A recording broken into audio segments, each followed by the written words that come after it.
नमस्कार. माधुरीज किचनमध्ये तुमच्या सगळ्यांचे अगदी मनापासून स्वागत. लोणचं बघून सुटलं ना तोंडाला पाणी. अगदी जेवणाची चव वाढवणारं आणि चटपटीत वर्षभर टिकणारं, जराही बुरशी न लागता टिकणारं लोणचं आज आपण बनवणार आहोत. अगदी सोप्या पद्धतीने बनवलेलं आहे. जास्त तिखटही मिरची वापरलेली नाही. अगदी झटपट आणि पटकन असं आपण आज घरच्या घरी लोणचं बनवणार आहोत. चला तर मग आता वेळ वाया न घालवता रेसिपीला सुरुवात करूया. त्यासाठी काय करायचं, आपण लांब बारीक मिरची घेतली. ही मिरची आपण स्वच्छ पाण्याने धुवून कपड्याने वाळून पुसून घेतली. त्यानंतर हिला जराही पाणी राहू द्यायचं नाही, एकदम कोरडी पुसायची. त्यानंतर मधून 2 चीर मारायच्या. आडव्या उभ्या अशा आपण मिरच्या कट करून घेणार आहोत. अशा पद्धतीने मिरच्या कट करून घ्यायच्या. जास्त मोठी असली तर मधूनही चीर मारून घ्यायची. 2 तुकडे करून मधून कट करून सगळ्या मिरच्या आपण कट करून घेणार आहोत. त्यानंतर काय करायचं, संपूर्ण मिरच्या कट झाल्या की ताटाला आपण अशा पद्धतीने वरखाली करून घेणार आहोत. म्हणजे ज्या बिया असतात ना त्या साईडला होतात आणि लोणचं हे जास्त तिखट बनत नाही. त्यानंतर या सगळ्या बिया आपण काढून घेणार आहोत. आता आपण दुसऱ्या परातीत हे सगळ्या मिरच्या काढून घेतलेल्या आहेत. आता यासाठी लागणारा मसाला आपण तयार करणार आहोत. त्यासाठी आपण गॅसवर एक कढई ठेवली. त्या कढईमध्ये आपण सगळे मसाले ॲड करून घेऊया. यामध्ये आपण 2 चमचे धने घेतले. त्यानंतर आपण यामध्ये 2 चमचे सोप घेतली. त्यानंतर यामध्ये 2 चमचे आपण राई घेतली, मोहरी. त्यानंतर यामध्ये 1 चमचा पांढरी तीळ टाकायची आणि 1 चमचा आपण काळी तीळ वापरणार आहोत, कलोंजी. त्यानंतर यामध्ये अर्धा चमचा मेथीदाणे टाकून घ्यायचे आहेत. हे सगळं आपल्याला छान असं एकजीव परतून घ्यायचं आहे. त्यानंतर 2 चमचे जिरेसुद्धा टाकून घेतले.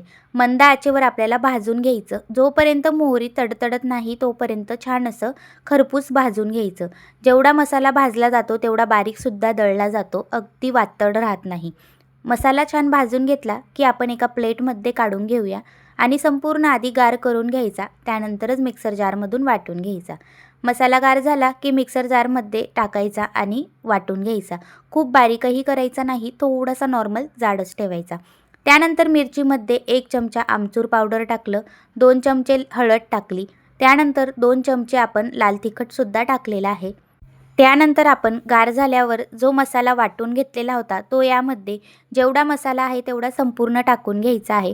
अगदी परफेक्ट मापात बनवलेला आहे, त्यामुळे मसाला कमी जास्त करायची गरज नाही. संपूर्ण यामध्ये टाकून घेतला.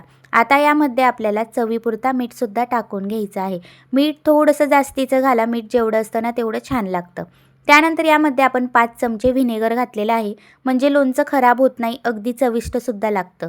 त्यानंतर यामध्ये आपण कडकडीत एका पातेल्यामध्ये तेल गरम केलेलं होतं. साधारणतः 1 मोठी वाटी तेल आहे. हे तेल कडकडीत गरम करून संपूर्ण गार करायचं. त्यानंतरच यामध्ये ॲड करायचं. अगदी गरम तेल टाकायचं नाही. अगदी गार झाल्यानंतरच यामध्ये तेल टाकून घ्यायचं.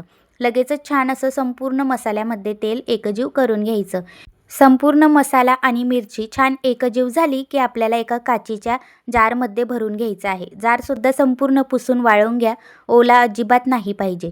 त्यानंतर जारमध्ये संपूर्ण हे मिरचीचं लोणचं भरून घ्यायचं. सहजच वर्षभर टिकतं, आपण कधीही खाऊ शकतो. या पद्धतीने तुम्ही जास्त क्वांटिटीत बनवलं तरीसुद्धा वर्षभर आरामात टिकेल.